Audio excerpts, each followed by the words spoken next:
It was Thanksgiving of 2014. I'll never forget this holiday. You see, just earlier that year, I found out that I was now out of remission and diagnosed again for a second time with both aplastic anemia and PNH. These two blood disorders would take over my life.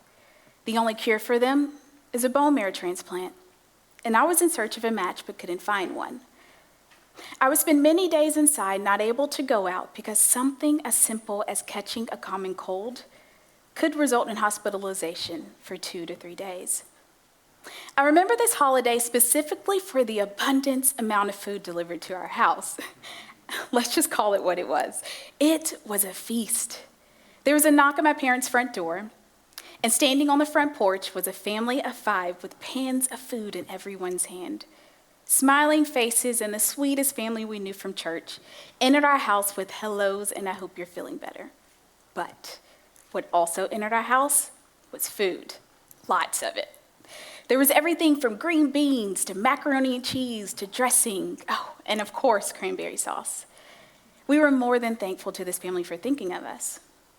After finding a place to sit the full feast that was just prepared, my family smiled and nodded, trying not to give away the secret of what had just happened less than 24 hours before they had arrived.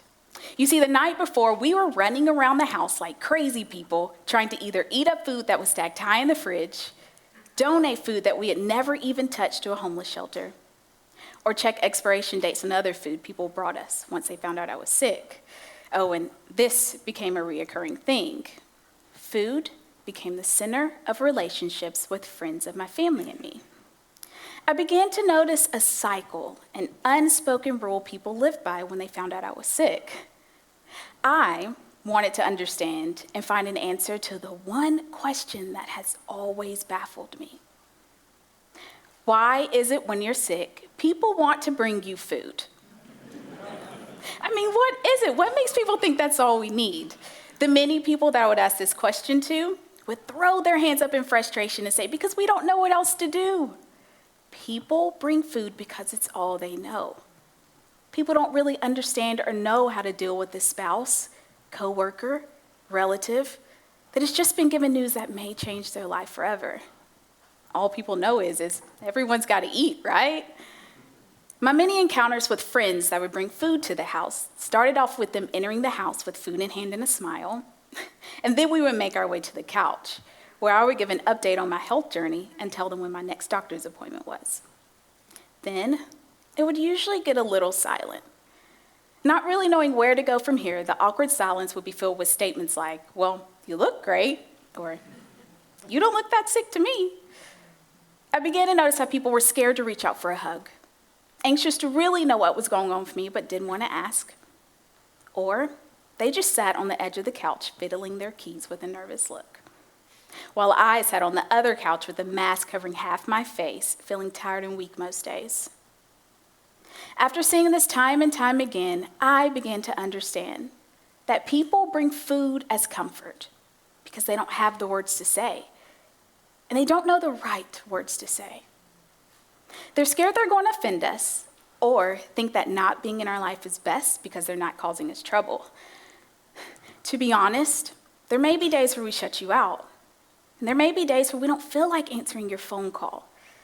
But to know that you were there during the worst of times is something that we will always remember.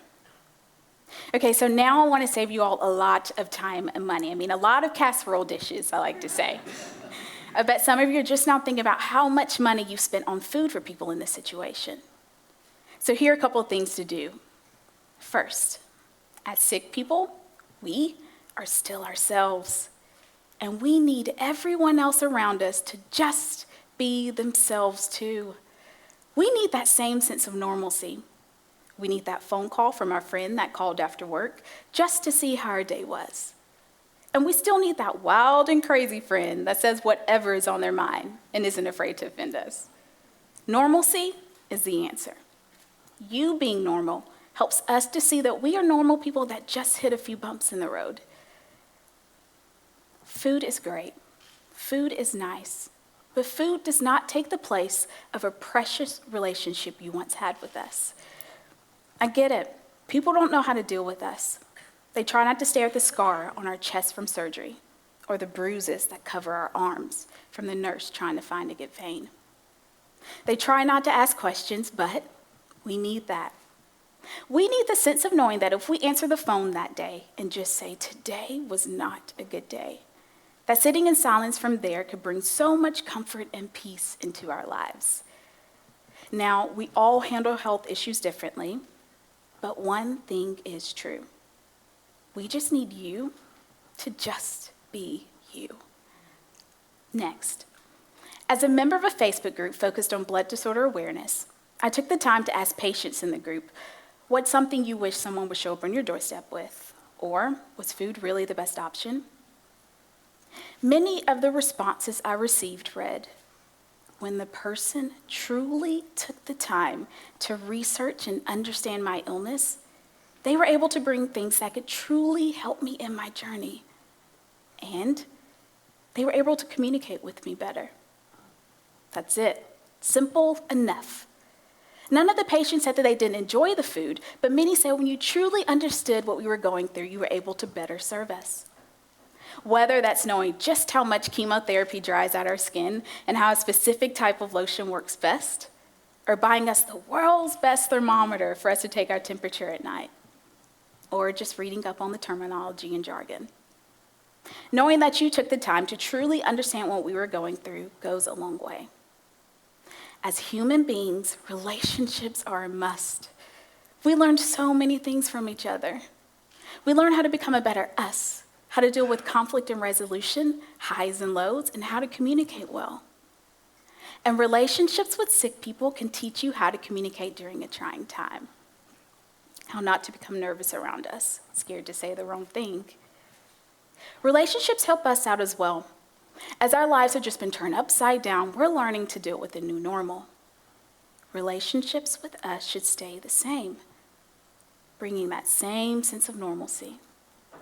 Of course, we all handle health issues differently, but to have a friend to stay consistent, just like they would if we weren't sick, brings more comfort and peace than food ever could.